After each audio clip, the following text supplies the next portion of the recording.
Welcome back to Shabbat Night Live, ladies and gentlemen. It's good to have you here, Studio A. Again, I have just returned from South Africa and Namibia, and I would love to spend the next 4 hours telling you some of the amazing adventures. And I also want to take you into some of the things for a chronological Gospels moment. We'll have to see just how the evening works out as far as what kind of time we have. But I was in Israel with my wife Judith. I was working day and night on the chronological Gospels, and then I had this overwhelming compunction and to do the chronological Gospels, to release it in South Africa before I did it in the U.S. And so while I was over there, we scheduled the whole thing out, and I was to be in Namibia for just one day. And so Judith stayed behind in Israel. I came to the U.S., worked day and night, and 2 hours before the deadline, 1 o'clock in the morning, we were able to get off the manuscript to South Africa, where it was then published in a beautiful leather-bound, a beautiful calfskin heirloom edition, a limited edition for the nation of South Africa. And then I made my journey on the way on down. So, but I want to tell you, because every one of these journeys, when the Spirit leads and gives you instructions to do something completely out of the ordinary, and this was out of the ordinary. I was just going to have this ready for December and to put it in the hands of my publishers. And so when this happened, then on my way there, I actually lost my cell phone. I lost my iPhone between my office and the airport. And right then I knew I'm in trouble. I have to call my wife and let her know where I am, and I don't have a phone with me. So I get down to Atlanta and jump on a train, and I get over to a mall to be able to buy an iPhone, which, you know, I've never lost a phone in my life. This is the first time. And so when I get on the train, I sit down, and here's a young black man that gets on the train, and he has a ball cap with Yod He Vav He in Paleo Hebrew. Well, I'm not going to let this guy get away with that sitting by himself, so I went and joined myself to him, spoke to him for a while, and then he got up and he had to get off the train, and we were still speaking, and another gentleman got on the train, another young black gentleman. And so he said, "Did you just say something about Pharaoh's chariots on the bottom of the Red Sea?" And yes, I did. This young man was on his way to church. He never made it that day. We spent 4 hours together, and at the end of the time, which he took me up to the mall and helped me get my iPhone and all, and I bought him breakfast, and then we sat there, and I ministered to him for several hours, and at the end I said, you know, I would give the price of that iPhone just to have met you and for us to spend time together, because I knew this was the plan of the Almighty. Well, after that, I went back to the airport, and another young gentleman that I ended up ministering to there at a coffee shop at the airport. Now, this is what transpired right at that point. I realized that every step of the way, because of that, my phone being missing, I had one divine appointment after another.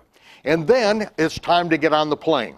There are like 27 seats available, and because of the gracious gift of two of our supporters who give me their airline tickets for Delta, I'm on standby. It looks like I'm going to be in business first class the day before, and so there are 27 seats, but it turns out I'm in the last seat and the worst seat on the entire plane. Row 41, right in the back where it's noisy. The seat doesn't recline. I'm going to be on the plane for over 17 hours. I'm in the middle seat, and to my right and left, I'm in the middle seat, and on the right and the left, I've got no room whatsoever to move. I plan on working some more on the chronological Gospels at that point, but what happens at that very moment, as I pull it out, the woman on my left then engages me, and I don't get any work done. Why? She's a Zulu. She's from Soweto, and she ministers to those who live in the dumps at Soweto in South Africa. And so when I get to, on the other side, I just pray that I'm not crippled when I get out of this situation. But when I get to South Africa, at Johannesburg, where the first event is, we are in Linder Auditorium at Wits University, which is the home of the Johannesburg Philharmonic Orchestra. It is one of the most beautiful auditoriums in all of Africa, and in this woman comes with all these people in tow from Soweto. Ladies and gentlemen, each step of the way was a divine appointment to make this happen. Now, what we did, we went to Johannesburg, we were in Port Elizabeth, George, Riversdale, Cape Town, Durban, Midlands. I met with Baptist pastors, Assembly of God pastors, whose entire congregations they have turned around. They are keeping the Sabbath, they're keeping the feast. They received revelation from heaven, a divine awakening that happened for them, and I just got to be a part of this awakening. We found that our materials have made their way all over South Africa and are changing the lives of thousands of people, and it has been 3.5 years since I was there, and so what we saw is a very, I would say, when you realize that the Almighty is waking people up supernaturally and you get to witness this, it is one of the most precious things that happen in a person's life. And so what happened at the very end of this entire event, it's about 3 days before I am supposed to go to Numibia. We've scheduled to be there for 1 day, really. We arrive at the end of Friday, late in the afternoon. We fly out on Sunday morning, so I'm basically there for the Sabbath, but I go in without one single contact. There is no reason for me to go there, and we really don't know why I'm going there and why we scheduled this, except the Spirit said, go to Numibia. And so this is what happened. We found out that there was going to be a Project God in which they were going to get together at all the churches in the capital city were going to be getting together at an outdoor stadium. And at this outdoor stadium, this is when the people were together praying about the speaker for this event.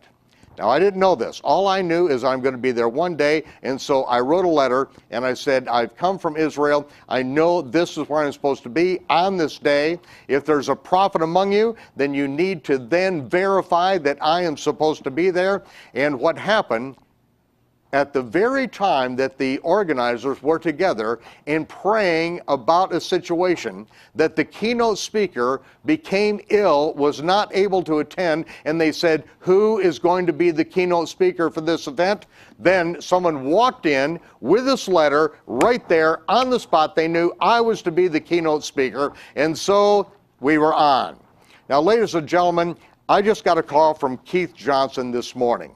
He said that he got a call from Namibia, from someone, I don't know, but he knew someone in Namibia, and they called up and said that they were among the pastors who were the organizers for this very event.